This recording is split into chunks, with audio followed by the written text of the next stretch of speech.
come clean. The reason I wanted to start tackling broader topics was because I wanted to give you a better lens into how I watch movies.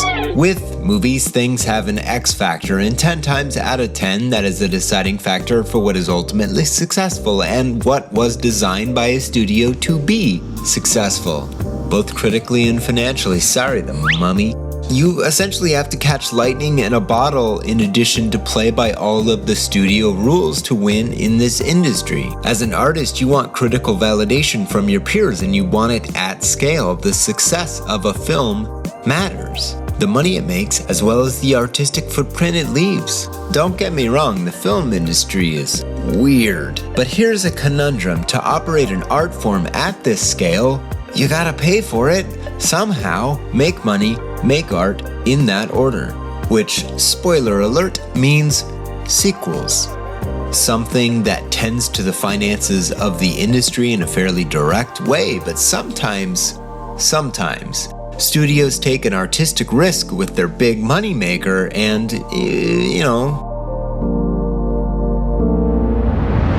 Addams Family Values happens, which is a movie that ages like a shipwrecked wine. Eat us! Hey, it's Thanksgiving Day! Eat us! Ambrosia. It didn't really make any money, so they stopped making Addams Family movies, which was a mistake! Is it possible to build a criteria to determine not only how to make a perfect sequel, but how do we spot the ones out in the open that already exist? Why do some sequels just redefine how we look at certain franchises while others, Sister Act 2 didn't do a lot. Why does The Dark Knight work and The Dark Knight Rises not? I guess we better find out, huh?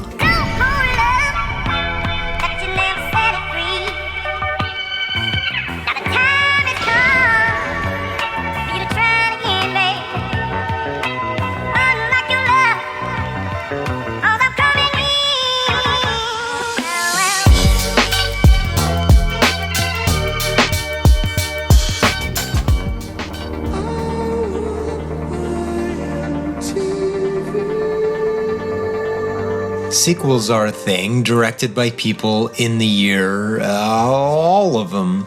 Yeah, this format doesn't adapt itself to everything, does it? Though, if one were into the idea of asking, hey, where did the idea of sequels, come from, man?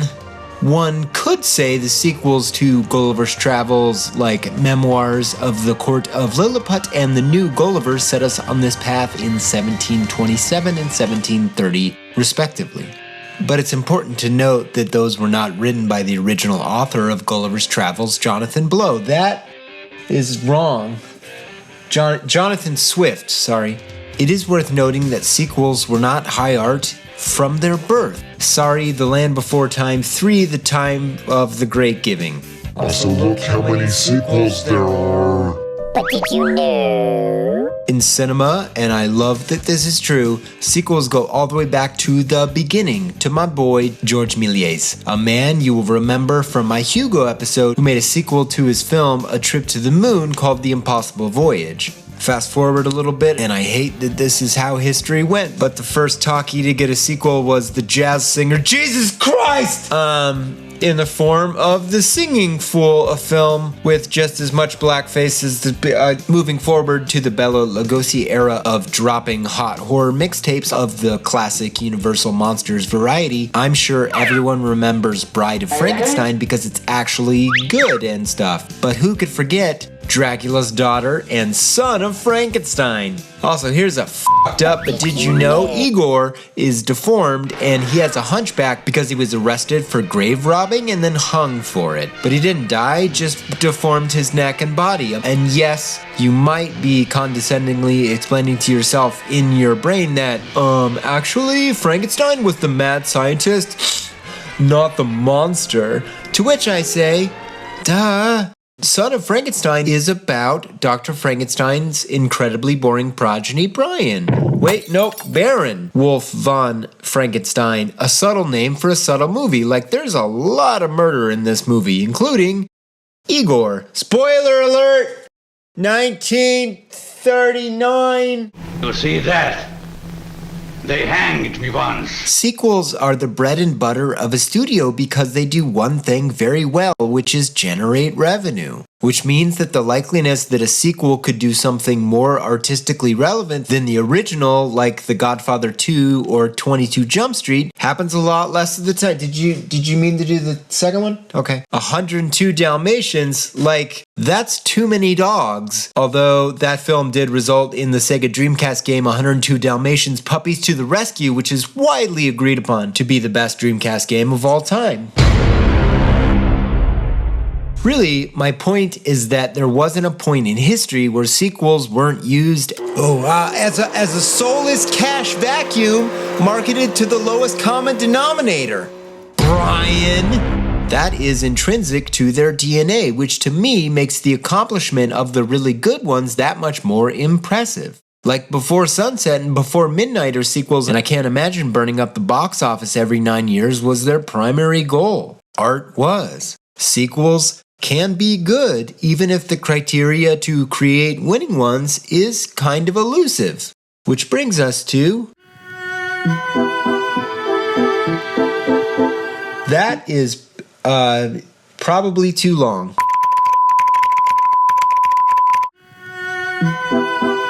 Ship it! Okay, I'm really going to try and determine the perfect sequel, not my favorite, based on the following criteria. 1. Critical and financial success. I weigh those evenly, by the way. Mostly, it's to look at how successful something was. If critics adored it and it made gratuitous amounts of money, which is rare to nail both, that's a gold star in criteria 1. To me, a perfect sequel satisfied the studio's investment and the artist's artistic drive, as well as the audience. Perfect means everybody walks away happy, because how could you call something perfect if the people that made it weren't all happy with it? Examples: Teenage Mutant Ninja Turtles Out of the Shadows would score poorly here, as it made half as much as the original, and the critics, turned it into a perforated piece of sheet metal. Conversely, Terminator 2 Judgment Day does really well in this category because the first Terminator movie made $38 million, while T2 grossed $205 million. And who doesn't like T2? And it's a touch imprecise, but it weeds down the list in a useful way. The other categories will weed out the rest. But first, number 2, subjective value. Openly, my opinion here is subjective, as is yours. Like The Dark Knight is worth a ton because Christopher Nolan got to shoot a Heath Ledger performance that tons of actors still study on the daily. The value of this film is inflated dramatically as a result of this. It's also a really good comic book movie. It is a valuable thing to the industry and its legacy. The Flintstones and Viva Rock Vegas? No. And The Lost World, something I've done an episode on, is an example of something that doesn't do hot here for most people. There's just nothing intrinsically meaningful about it to the audience. It doesn't do or say much that the original didn't do or say. It's still fun as hell, and I love it, but we gotta be brutal for what hopefully turns out to be a fun exercise. We gotta nitpick here, friends. You're basically weighting the score in either direction based on what you think it brings to the table of pure cinematic and cultural value. Which brings us to number 3. Narrative value. The last criteria was why it mattered to the world at large. This one is why the film matters to the characters within the universe that it exists. This is why people pick favorite sequels. We like big sequels that shake the ground we walk on. The most obvious example is The Empire Strikes Back, because it fundamentally changed the fabric of Star Wars and its universe in a way that fans eventually accepted and fell in love with. Eventually. It alters all of our heroes irreparably and teaches us things about the universe we did not know. It was a big deal. Eventually. This is a category that weeds a lot of things out. Again, personal preference. Sequels don't have to matter to cinematic worlds they create, but we do respond to that choice. We like character journeys, and we're probably going to explore what the Force is and how it works in a way that the next movie sort of has to make sense of, like Jedi did.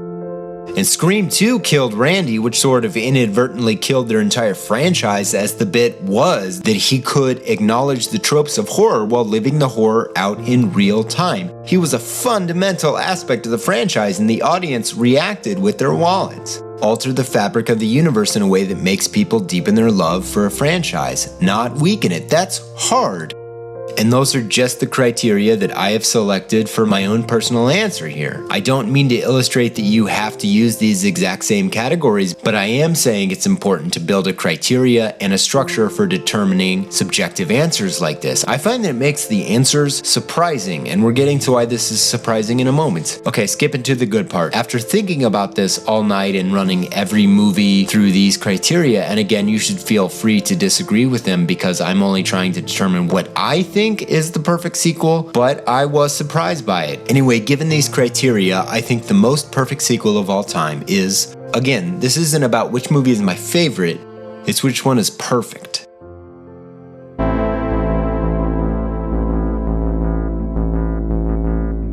I threw everything I could at my criteria. Aliens, Wrath of Khan, Godfather 2, everything I've mentioned in this episode up until now, hundreds and hundreds of other films. Perfect means perfect. It must succeed in every metric in a way beyond everything else in the study.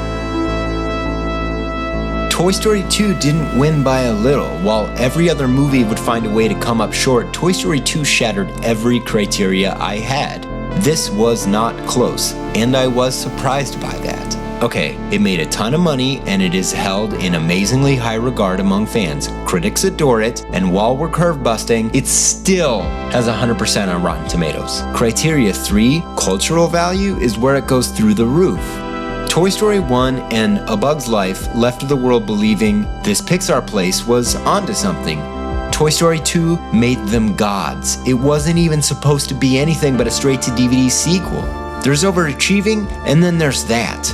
Toy Story 2 basically made Pixar, which is a lot of cultural cachet if you're asking me. Narrative value?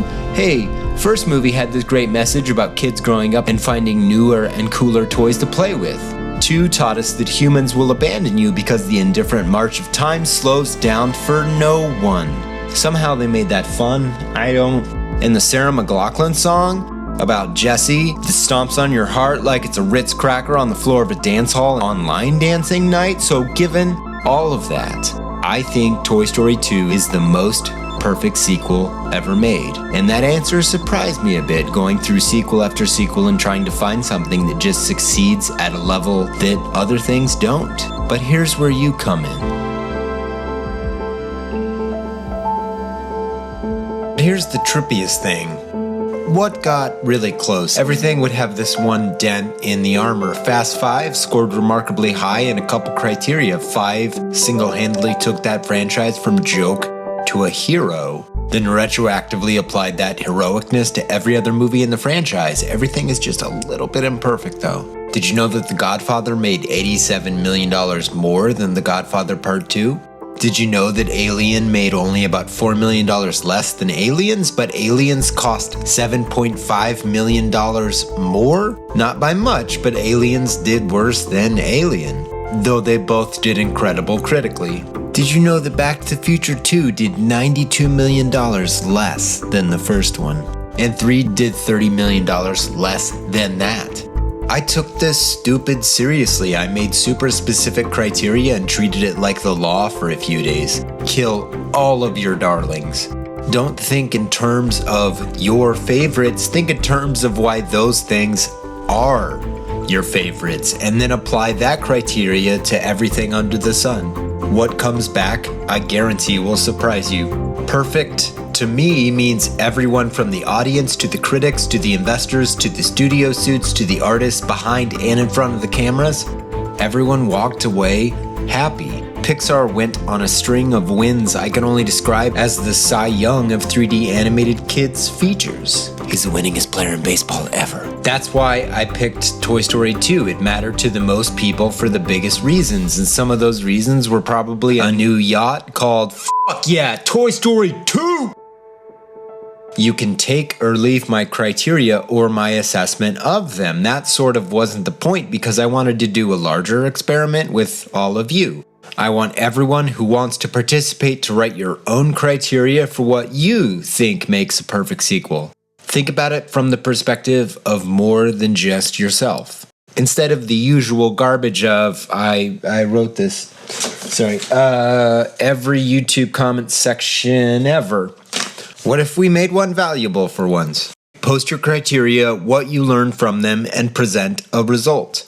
Aggregate more data than just, I loved it, or uh-oh, I hated it. And feel free to steal my criteria if you want to use them. So if you like causing trouble nope, that's the wrong. If you feel like going down the same rabbit hole as I did, do some thinking and research through your criteria and post a result. My hope is that it creates this valuable crowdsourced data with, actual nuance inside of it. I mean, if I were a movie studio or a filmmaker, I think that would be something that I would check out. If you were trying to make the perfect sequel. I gave you homework. I'm the worst.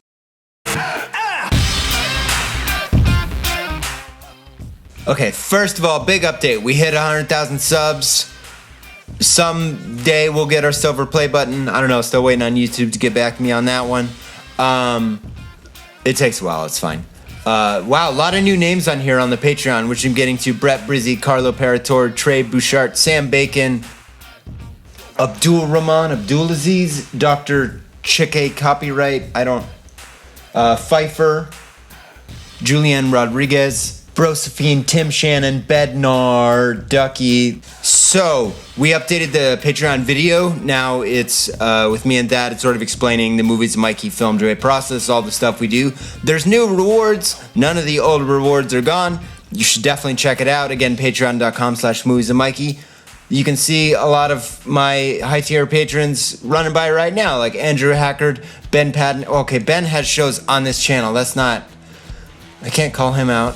John Erickson, Damian Eggleton, Amy B, Mike Fielding, Adam Muto, Chris Cable, Tracy Jones, Time Jumper 319.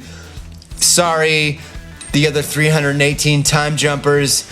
You ain't got nothing on Christopher Sanders' Ethereal Blah. Name of my band in high school. We were a Good Charlotte cover band. Caitlin Vidal, Douglas Doucette, the Criterion Correction Podcast, Benedict the Mad, my favorite Viking, Michelle Ann Greppo, Stephen Hellman, Chris Hianosa, Pat Rothfuss. I just had trouble pronouncing Pat Rothfuss's name. I'm sorry, Pat. I don't know why. My brain doesn't work this morning. Carlin Kendrick, Jack Anthony Payton, Charles Barker, Waffleopagus, my favorite Muppet, Daniel. The elusive Daniel, Amy Berg, Liam Gallagher, Matt Charles, hey Matt, Adam, I don't know why I made my voice do that. Why am I so nervous every time I record one of these? I'm such an idiot. I don't know, like a butt or something. Pretty much still my favorite patron, because that has been there for a while. Thank you so much. Can I call you I don't know or Mr. Butt or what's the protocol here? Walter Craigie, Kelly Naylor, Richard Scott, Adam Thomas, Trey Warren, Ray Johnson. There's a lot of new names on here. Brad Hunziger, Walrus, James Maston, Joe Shipley. It's like an Oscar. It's like the worst Oscar speech. I'd like to thank God and I'd like to thank Boys to Men. That would be my Oscar speech apparently. We've got to the end of the road with Cyclops Boy, Stephen Morton, Jason M, Klug, Jacob Koziel, Map, and Tim Gordon. See you all in 2 weeks. Thank you all so much. It's been an amazing 3 weeks before this. Bye!